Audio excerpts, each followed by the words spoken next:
वालेकुम जी, मैं हूं लैब्बा अब्बासी और आप देख रहे हैं देसी स्पोर्ट्स पर क्रिकेट कैप्सूल्स बाय लैब्बा अब्बासी। अगर अभी तक आपने इस YouTube चैनल को सब्सक्राइब नहीं किया तो क्या कह रहे हैं, जल्द से जल्द इस YouTube चैनल को सब्सक्राइब करें।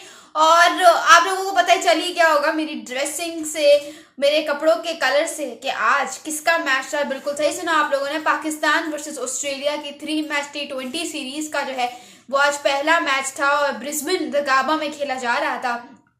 काफी ज्यादा बारिश की वजह से जो है वो मैच के 20 ओवर्स को रिड्यूस करके जो है वो 7 ओवर्स में कन्वर्ट किया गया। 7 ओवर्स का ये गेम हुआ जो Australia ended up winning this game by 29 run. यानी कि obviously when you look at the scorecard आप देखते हैं कि Australian team batting first posted a target of 94 run, वो भी सिर्फ और सिर्फ 4 विकेट के नुकसान पे उन्होंने 94 रन का टारगेट सेट किया।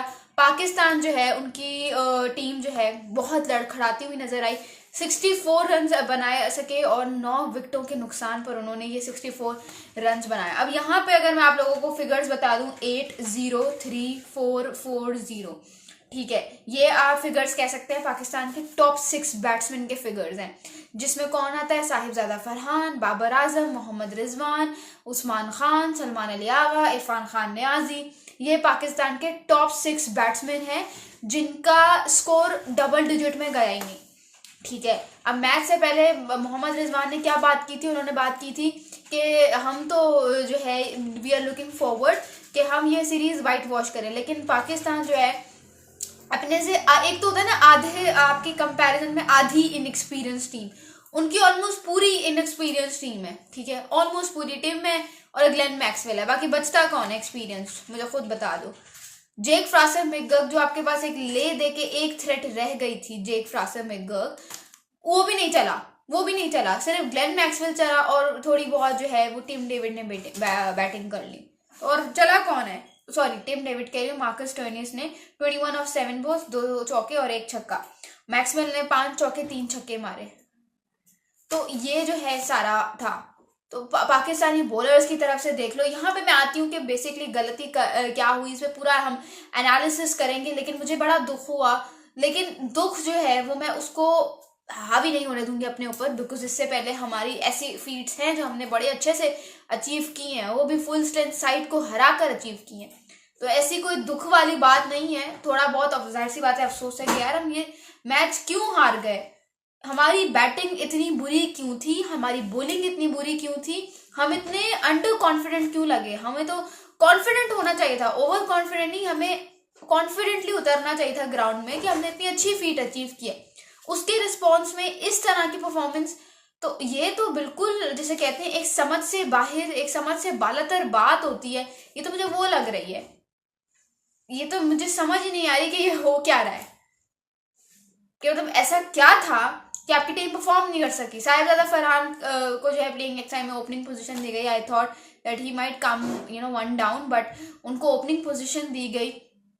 और मसला कहाँ पे आता है, बेसिकली मसला ऐसा क्या था, अब्बास अफरीदी ने 20 ऑफ 10 का कैमियो खेला। जब अब्बास अफरीदी खेल सकते हैं तो बाकी सारा आपका मेन बैटिंग ऑर्डर क्यों नहीं खेल सकता। मसला पता है क्या है, मसला सारा एक जगह पे आता है, and that is the issue कि आपके जो बैट्समैन है ना वो हो जाते हैं T20 में एक्सपोज। आप अपने आप को कब तक कंसील करके रखोगे, कब तक कंसील करके रखोगे। It's not a game of years और सेंचुरीज, आपको इवेंचुअली एक्सपोज होना है, इस तरह के ग्राउंड्स पे आपको एक्सपोज होना है। आप हमेशा लो स्कोरिंग ग्राउंड्स के पीछे तो नहीं छुप सकते। और 7 ओवर्स का गेम, कम ऑन यार, ऐसी क्रिकेट खेलने में पाकिस्तान से ज्यादा एक्सपर्ट कौन हो सकता है। रमजान में देख लो, पाकिस्तान में गली गली में टेप बॉल क्रिकेट हो रही होती है, उसके 7, 6, 5 ऐसे ही ओवर्स होते हैं, तो फिर इसमें तो एक्सपर्टीज होनी चाहिए पाकिस्तान को। और पाकिस्तान के हालात देख लें आप। बेसिकली सारा मसला कहाँ पे आता है कि आपके पास ना रेंज ऑफ शॉट्स नहीं है। When it comes to T20 cricket, आपको पता है नए जमाने का फॉर्मेट है, ये पहले नहीं होता था, ये अब इंट्रोड्यूस हुआ है T20 क्रिकेट, ठीक है। आपको पता है नए जमाने की चीज है, और ऊपर से इसकी जो इंगेजमेंट है वो सबसे ज्यादा है as compare to test and ODI। सबसे ज्यादा T20 देखी जाती है। T20 बहुत कंपेरेटिव हो गई है because it's a game of new era, it's a modern day game. तो फिर अगर आप एक्सपेक्ट कर रहे हो कि आप इस तरह के फॉर्मेट में, इस तरह के लेआउट में आप कंसील कर लोगे, या आप छुपे रह जाओगे, या आपकी गलतियां हाईलाइट नहीं होंगी, आपकी गलतियां सामने नहीं आएंगी, तो आपकी सोच है। अब एक घर में एक एनालिस्ट बैठा हुआ है जो यही देख रहा है कि ये कैसा बैट्समैन है। पाकिस्तान के बैट्समैन में जहां तक मुझे नजर आया बैटिंग ऑर्डर में, आपके पास रेंज ऑफ शॉट्स नहीं है, आपके पास रेंज ऑफ शॉट्स नहीं है। वो ले दे के आपको अगर छक्का मारने बाद आप लेग साइड पे जा रहे हो, स्लॉगिंग उधर ही किए जा रहे हो, उधर ही किए जा रहे हो। ग्लेन मैक्सवेल के शॉट्स उठा के देख लो और पाकिस्तान की पूरी बैटिंग लाइनअप के शॉट्स उठा के देख लो, जमीन आसमान का फर्क नजर आएगा आपको। Comparing Glenn Maxwell with the entire batting lineup of Pakistan, उसके पीछे की एक वजह है। उसके पीछे की वजह ये है कि अगर आप इसको गौर से देखते हो ना, तो यू सी के ग्लेन मैक्सवेल की इनिंग्स में उसने तीन पता नहीं 4 चौके थे जो उसने रिवर्स के साथ खेले, ठीक है। एक छक्का उसने डीप स्क्वायर लेग पे मारा, एक छक्का उसने लॉन्ग ऑफ पे मारा। वो बंदा square of wickets, off side, हर जगह पे छक्के मार सकता है। Why? Because it is range of shots. उसके पास रेंज ऑफ शॉट्स है जो उसको पता है कि कब उसने कहाँ पे कौन सी डिलीवरी पे यूटिलाइज करना है। ये एक बहुत बड़ा टैलेंट होता है, और यही T20 में अनरियल टैलेंट होता है जो आपको T20 में सक्सेसफुल बनाता है। दैट इज द रीजन कि ग्लेन मैक्सवेल एक थ्रेट बनकर रह गए हैं। हारिस राउफ ने उसको वनडे में तो 3 दफा आउट कर लिया, बट अब T20 में क्या करोगे वो सवाल बनता है। उधर आपका क्या आंसर होगा किस उसके क्वेश्चन को, या उसके आंसर के लिए आपके पास कितना तगड़ा क्वेश्चन होगा, ये आपने सोचना है।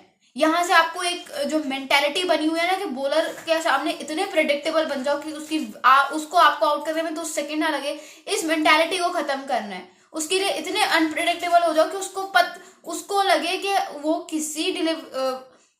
वो कोई डिलीवरी करवाए आपको डिसमिस करने के लिए, और आप कोई शॉट खेल दो जो उसकी बुक्स में ही नहीं है, जिसके लिए उसको पता ही नहीं है कि मैंने किस स्ट्रेटेजी के साथ आना है। इसमें आपका ही फायदा है। आप लोगों को क्या लगता है कि पाकिस्तान ये मैच कहाँ आ रहा है? मुझे कमेंट्स में जरूर बताइएगा। Thank you so much. This is lab Abbasi signing off.